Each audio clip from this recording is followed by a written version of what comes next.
everybody, and welcome to ONSIDE. This is your host Joe Taba, and this is a video I am so excited about. It's the top 10 Stanley Cup contenders for the 2020-2021 season. And I've got some shockers on this list. You will not agree with me. You will go in this comment section below, you're gonna argue, and I'll come at you with my points. But here we go. Number 1 on the list, you have the reigning, defending, undisputed Stanley Cup champions of the world, the Tampa Bay Lightning. And is there something wrong with Tampa? Nothing at all. On offense, you have Kucherov, Braden Point, and Steven Stamkos leading the way. You have a James Norris winner in Victor Hedman on the blue line, and a Vezina winner is an amazing coach. Top to bottom, an amazing organization. That's why they won the Stanley Cup in 2020, and there's a reason they have the highest chances of repeating this year. Nothing to say about Tampa Bay, an amazing team overall. Number 2 on the list. This one, I know I'm not the only one. People are high on them. It's the Colorado Avalanche. Wow, they have the best first line in the league with Landeskog, McKinnon, and Rantanen. Their depth is solid. You have guys like Tyler Yost. You have Nazem Kadri leading the way. It's amazing depth. Overall on offense, nothing to say. And what about their defense? You have one of the best young defensemen in the league in Cale Makar. You have Samuel Girard, who is just blowing up out of nowhere. And the only problem with Colorado that I have, and that's why they're not my first team overall, it's their goaltender. There's something about Grubauer and Francouz that I don't like.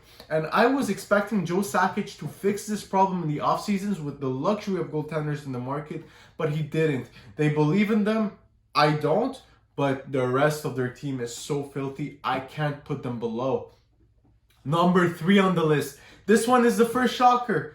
I hate this team. I hate everything about Philadelphia. But their team is juicy. Yes, they had their problems against Montreal and the Islanders in the playoffs, but they will be coming up. From top to bottom, a great organization. You have guys like Morgan Frost, Joel Farabee, and Nolan Patrick that can just blow up at any moment. Giroux, Voracek, and Couturier with Kevin Hayes are their core pieces, and they are not moving anywhere. Defensively, you have Gostisbehere and Provorov leading the way. Woo! But here we go.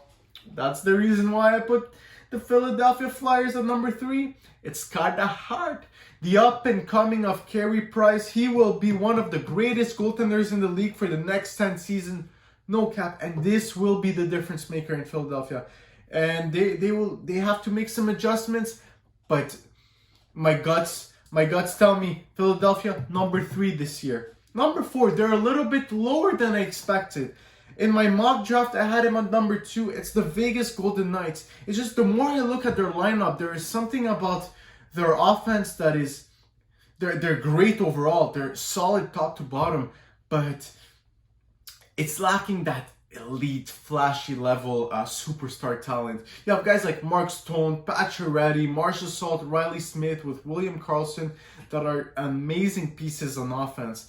But you just lost Paul Stastny, and your center core looks a tiny bit weird because you have Karlsson, Cody Glass, and Chandler Stephenson, but it's not elite. When you look at teams like Toronto with Tavares and Matthews and other teams like that have their centerpieces are lacking. Defensively, what can I say? You just added Alex Pietrangelo. You have Shea Theodore on defense. It's great. Goaltender, a little bit of drama. You know, Fleury has been mistreated last year. You have Robin Leonard. They're both gonna win you some games, but is there something that's gonna be off about them? The relationship is gonna, I don't know. We'll have to see. Number 5 on the list. It's the 2018 Stanley Cup champions. You can't go wrong with them. It's the Washington Capitals. Hey, you have Ovechkin, you have Backstrom, Oshie, Kuznetsov that are still here. John Carlson hasn't moved anywhere. Yes, you lost Braden Holtby, but you added Henrik Lundqvist to help Ilya Samsonov. This is a team you cannot sleep on because as long as Ovechkin knows how to shoot, they will be lethal in the playoffs. So they had a down year this year, but I'm expecting them to come up in a big way in the 2020-2021 season. And here we go. My number 6 team on the list. Look, I played offense in hockey, and I am offensively minded. So when I look at the Toronto Maple Leafs and I look at the luxury of forwards that they have, I will not sleep on them. People all over the world, they don't like Toronto. They hate on Toronto, but I'm not one of them. I love their offense. Matthews, Marner, Tavares, William Karlsson, Thornton, Simmons. Oh my God, I just love it. It's like an all-star level offense. A defense that is severely underrated in the league. Yes, they're not top 10, but you have Morgan Rielly, Jake Muzzin, and TJ Brody on the blue line, and this is not bad. This is not horrible. This is a solid defense. And you have Freddie Anderson that can win you games. Don't sleep on Toronto. I'm telling you, they're going to blow up, and it's going to be a sight to see. Number 7 on the list. They were the Stanley Cup finalists in 2020. I'm not too high on them, but I have to give them the respect based on the recency effect. And it's the Dallas Stars. Look, you have Jamie Benn, you have Tyler Seguin, Radulov, and guys like Pavelski. It's a solid offense. Heiskanen and Klingberg on the blue line, and you have Ben Bishop that we don't know about him because he was unfit to play in the playoffs, and Khudobin, who has been solid and has proven to win games. Look, if it was totally up to my heart, I wouldn't put Dallas at number 7, but they've been to the Stanley Cup Finals, and I cannot put them any lower. Now, number 8 on the list, it's the Vancouver Canucks. I am so high on them. I love Pettersson, I love Bo Horvat, and Brock Besser. You have an up-and-coming stud on defense with Quinn Hughes. Goaltender, I love Thatcher Demko, and they added Braden Holtby to mentor him and nurture him to be that elite talent in the future. They're great. Yes, they're lacking some depth. There are some things I believe they can adjust, especially they lost Tyler Toffoli, which it's a huge blow, but you know what? Once you hit the number 8 team, it's a little bit more incomplete, as I mentioned, and that's what's with Vancouver. Number 9, that's the thing with the Winnipeg Jets. They were a team that everyone believed 3 years ago they were going to be the Stanley Cup contenders for the upcoming years. They have Laine, Wheeler, Ehlers, and Mark Scheifele on center. They just added back Paul Stastny to solidify their core. On defense, this is where they're lacking. You know, back then, it's something you would have never said about Winnipeg, but ever since they lost Bufflin and they traded away Trouba, it's been lacking. You have Josh Morrissey, you have Pionk, and the rest is a very, very average defense. But here where it compensates, you have Connor Hellebuck in net, the Vezina Trophy winner in the 2020 season. He is an amazing goaltender, and this, with the offense that they have, I think overcompensates for their defense.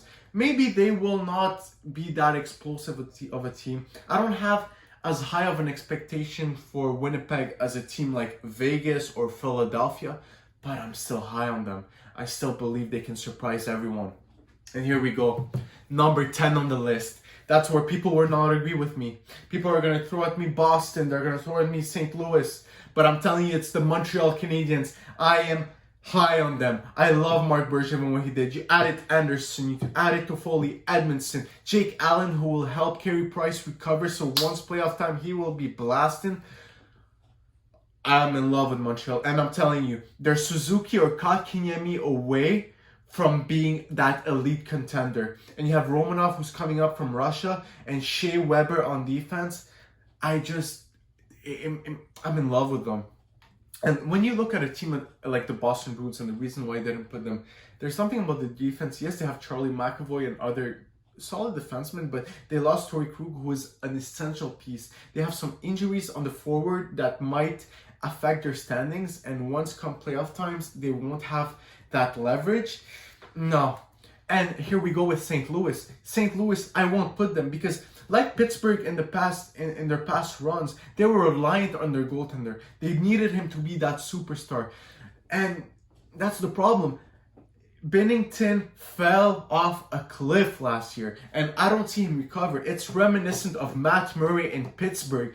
And this is horrible. This is a huge blow for them. And they lost their backup goaltender in Jake Allen. No, I'm not putting them in my top 10. I believe Montreal is more complete overall. Yes, they're not that flashy, but I'm telling you, watch out. Suzuki or Kotkaniemi explodes, it's game over for the league. And this is it. That's my top 10 list for my Stanley Cup contenders for the 2020-21 season. I want to know your opinion. I want to know who you believe is going to win the Stanley Cup next year. So go in the comment section below. Come at me, whatever, but make sure to follow and subscribe because it really helps. It gives me an incentive to post more videos. Anyways, enjoy your Wednesday and let's go for Saturday.